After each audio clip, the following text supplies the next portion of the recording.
Good afternoon, everybody.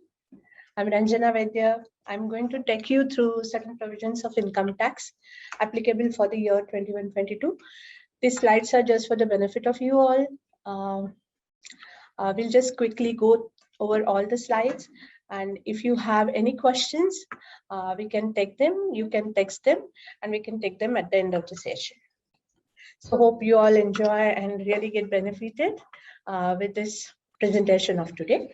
So certain provisions, certain details might be known to many of you who have been filing returns for years, but there are many new tax assessees who do not know many of the concepts. So I'm just repeating few of them for the benefit of all.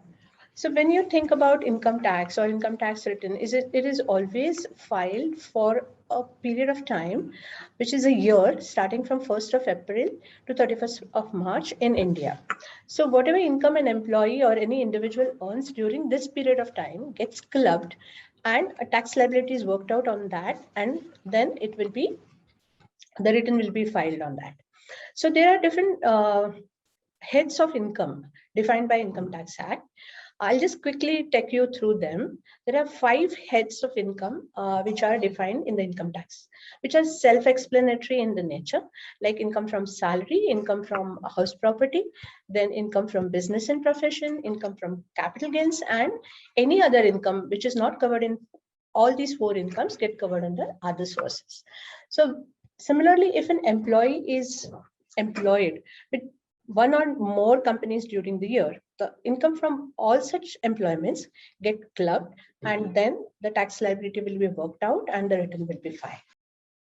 This is for the benefit of all of you, that if the tax liability, when you file your return, unpaid tax liability is more than 10,000, then you are supposed to pay interest on it based on provisions of working provisions of the income tax. So it is always good you work out your tax liability if you have any income other than salary income, or if you have salary from more than one employer, so that you are not required to pay tax when you file your return. I'm going to discuss one example, give you one example here, which will explain you how the tax interest will become applicable to a person who has not paid, doesn't have TDS and has not paid advance tax.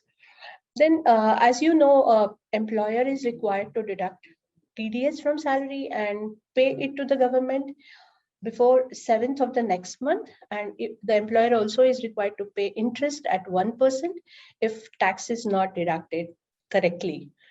So there is a methodology followed to work out the correct tax, which we will see in the next slides.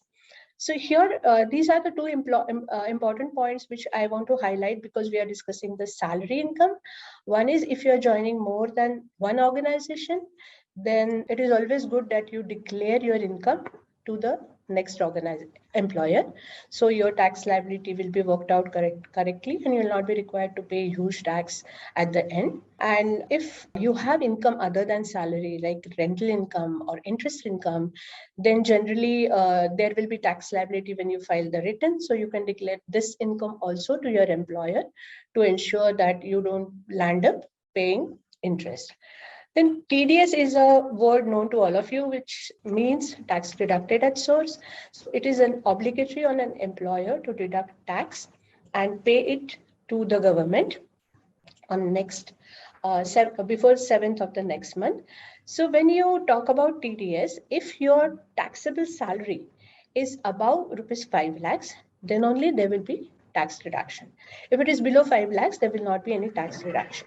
For working out TDS, there is a methodology that you can declare your investments, and you can declare your expenses to the employer, which helps the employer to work out your projected tax liability. We will see the details of what deductions are available and what expenses can be considered as tax deductible in the next slides. So employer, when deduct tax from your salary, pays it to the government, and every quarter employer is supposed to file a return to income tax authorities giving details of every employee in the organization, his salary and his TDS. So even if there is 0 TDS, your salary gets reported in this TDS return. Many a times I come across queries like, how can I know whether the tax is paid or not? How can I know how much is the tax? So I have given here the new income tax site link, because the site is changed in this June. So you can go to income tax site, log in, and you will see your form 26AS, which tells you how much salary or taxable income is shown by your employer and how much is the TDS paid by the employer. It doesn't get updated every month. It gets updated every quarter. As I told you earlier, that employees, for their benefit, government or income tax provision talks about certain benefits when you spend or for certain expenses and for certain investments. So here in brief, I have given you the heads. Mainly, the understanding here is, if the salaried employee is incurring certain expenses, he should get benefit from his taxable income. So which are those expenses which are considered for tax benefit? Are rent paid on rented house. Then if you're having self-occupied house and you're paying a housing loan interest, then you get a deduction for this expense. Similarly, medical insurance paid, education loan interest paid. And if you have any critically ill dependents or handicap dependents, then there is a provision to get deduction against that. Again, government looks into the well-being of the citizens. So they promote long-term investment, which benefits the employee in the long run and superannuation as well. So there are certain schemes which allow you in deduction from taxable income. One of such schemes are life insurance premium paid by you, various government schemes like NSCs. Even if you put fixed deposit in a bank for 5 years, you get a deduction for that. There are certain mutual funds, housing loan principal, payment to a new pension scheme, PPF, etc. Of course, whatever you invest is not deductible. There are certain limits, which we will see in the next slide. Okay, so how it goes. So when you join any organization, you're supposed to declare your expenses or investments and give it to the employer. On the basis of this, the employer works out your tax liability for the whole year or the period you are with them. And then the tax liability gets deducted equally every month.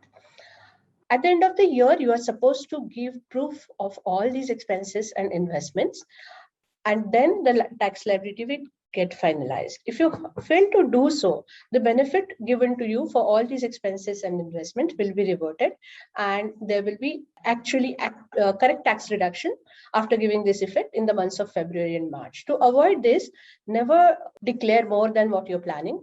Always keep your declaration and your final submission same, so you will not have surprises on your tax liability. Certain additional exemptions and deductions which are allowed to salaried individuals. I'm giving you a brief of it.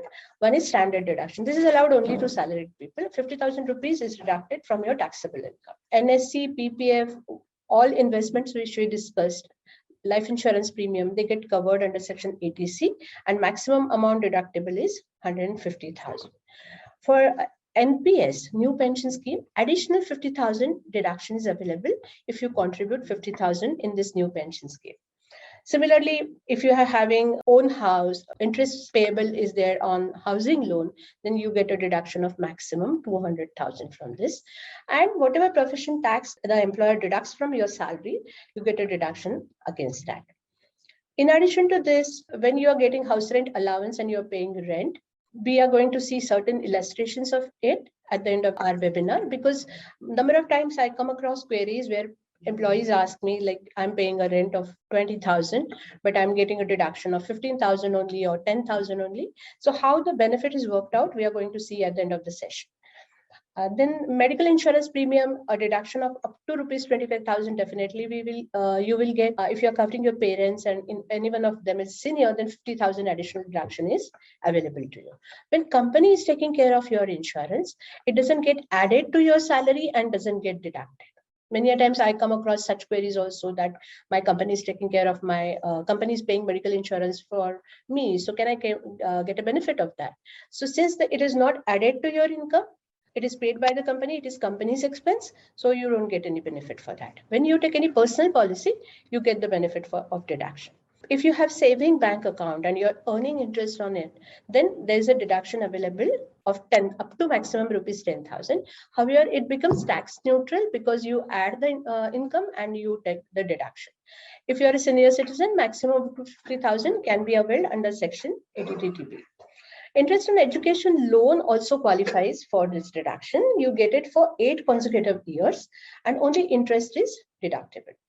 One more section added by government last year, it added in 2019 and continued till this year, is if you're having house property which is stamp duty value is 45 lakhs or less, then you can get additional interest deduction up to 1.5 lakhs. And this is the new section added by government since last year. If you're buying a electric vehicle and taking a loan for the same, then interest payable on purchase of this electrical vehicle loan up to rupees 1.5 lakhs is deducted. These are some exceptional sections where an employee or an assessee is having dependent persons who are having specified diseases like cancer, and they spend a lot on their treatment. Then 40,000 rupees is allowed as a deduction, and up to 1 lakh is allowed for senior citizens. Similarly, if you have a disabled dependent, like handicap dependent, then also you get a reduction of 75,000 to 1,25,000 based on the disability percentage. So these provisions are generally there in income tax declaration form. You can fill up those. Even if you are having more than one dependent, the maximum amount allowable is 40,000. The amounts specified are maximum amounts which are allowable. One more question which I come across almost all the time is I'm paying a donation and I want to declare it. So actually donation is not considered while working out tax for salary deduction. This donation you need to claim when you file your return. And if the company or your employer is deducting from your salary and paying directly this donation, then only this donation can be considered while working out TDS from salary. This is a new terminology which I want to explain. Many of you might be knowing. I'm giving here a few of the examples.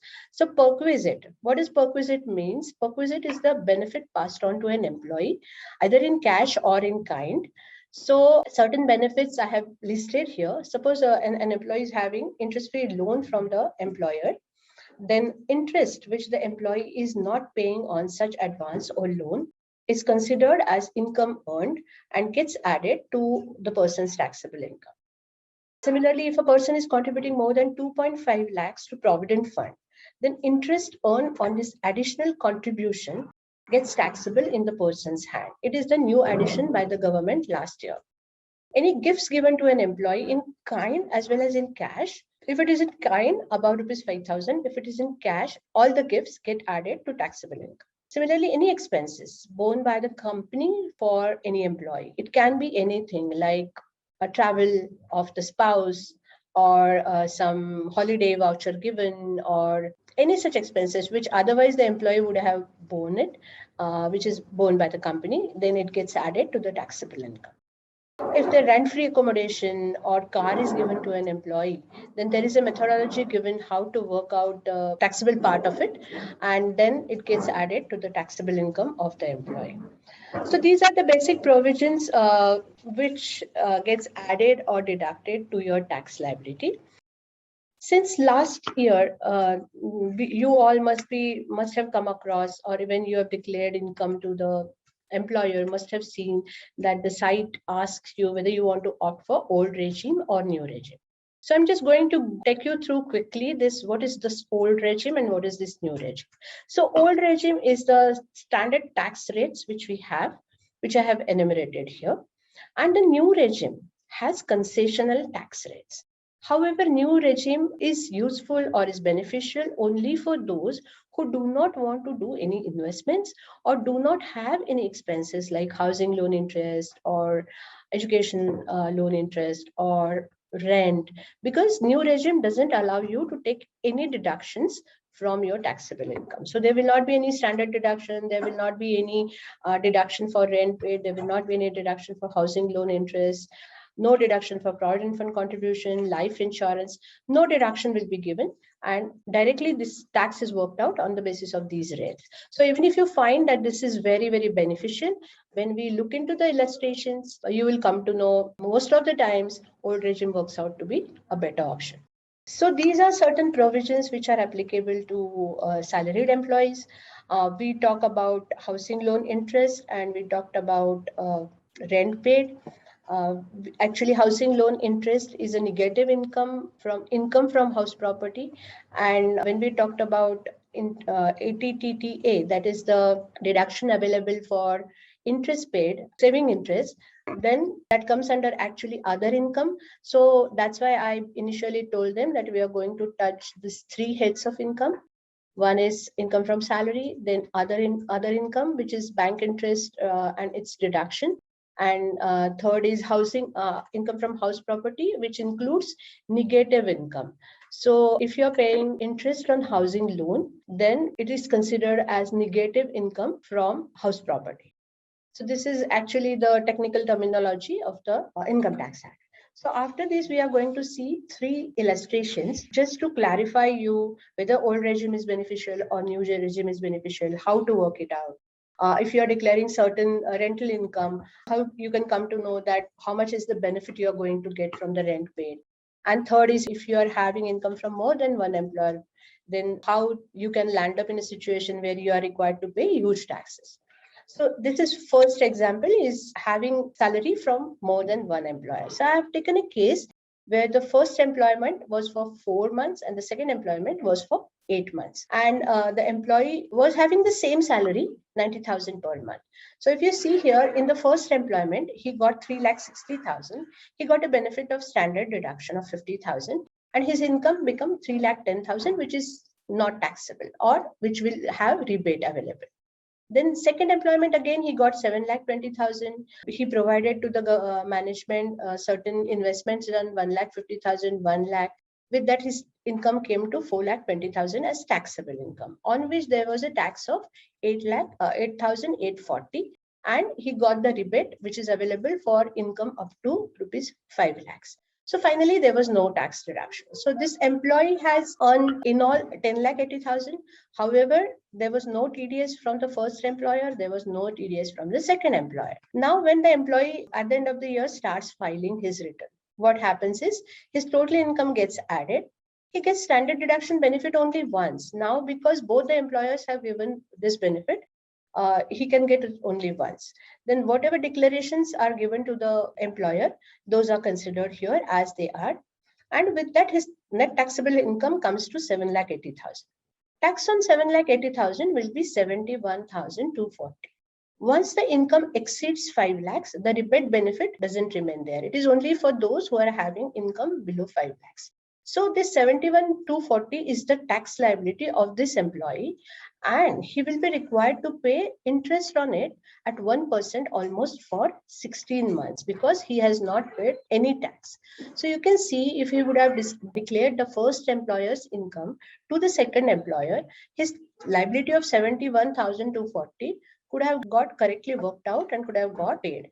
But because he didn't do it, now he lands up in paying 12,000, almost 11,500 by way of interest. To avoid this situation, even it is difficult to pay such a big amount on the last day or whenever you are filing your return, it becomes very difficult. But when you declare it to your next employer, the amount will automatically get deducted equally. So in this case, it would have got deducted in 8 months equally. So he wouldn't have felt the burden of paying that tax. But when it comes on the last day, it becomes a huge amount. So, and many a times people even don't understand, employees even don't understand that how the tax is coming. So try and understand this. Tax will always be worked out by considering the total annual income, and whatever benefits are there, they will be made available only once. Like this 50,000 standard deduction will be available only once. So we'll go to the next slide. It is about the old regime and new regime. So I have given here some simple examples. So suppose a person is having 12 lakhs as his income and he opts for new regime. So what happens is he doesn't get any deduction under any of these sections, and his total income, even standard deduction, he doesn't get, and his income directly gets taxed, and tax amount is at lower rate, so it comes to 1,50,000. When the employee opts for old regime and he has certain investments and certain expenses, which he declares to his employer. So with that, his income is coming to 9,50,000 and tax on it is coming to 1,02,500. So if you are having any investments, or if you are having provident fund, PPF, life insurance, medical insurance, housing loan interest, then it is always beneficial for you to go for old regime. Similarly, I have taken one more case of 16 lakhs. Here, if you see in the new regime, the amount comes to 2,17,500. With old regime, it is coming to 1,80,000.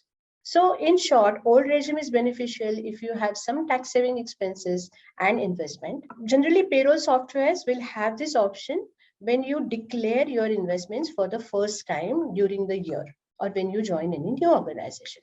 And generally, these softwares will show you what will be your tax liability under new regime and what will be your tax liability under old regime. You have to select it, and then accordingly, then the tax will be worked out. Once opted for either new regime or old regime, you cannot change it. This is the income tax requirement, or you cannot change it during that financial year. The last slide is about the rent benefit. As I told you, I always get questions like my rent paid benefit is not given correctly, or it is not worked out correctly. I don't know why it is less. So here I'm showing you certain ways in which it is worked out. 3 parameters are taken into consideration while working out HRA benefit. And again, we look into them as whether it's a metro city or non-metro city. So here you'll see that basic is 50,000 and HRA is 20,000 and rent paid is 15,000. So if you see, I'm considering rent paid about 10% of salary. This is the requirement of income tax. Then HRA received actual amount we have to consider, and then we have to work out 40% or 50% of salary. And whatever is minimum is the benefit that you get. So here you will see I'm paying rent. Suppose somebody is paying rent of 15,000, then the deduction available is 10,000. Suppose somebody is paying rent of 25,000, then the deduction available is 20,000. So if the basic amount increases, rent benefit goes down. So those who are in the higher basic slab, and if their rent amounts are not that high, then they may not get any benefit, because from rent paid, first thing we have to do is we deduct 10% of basic from that. In metro and non-metro, the rates of deduction will be different.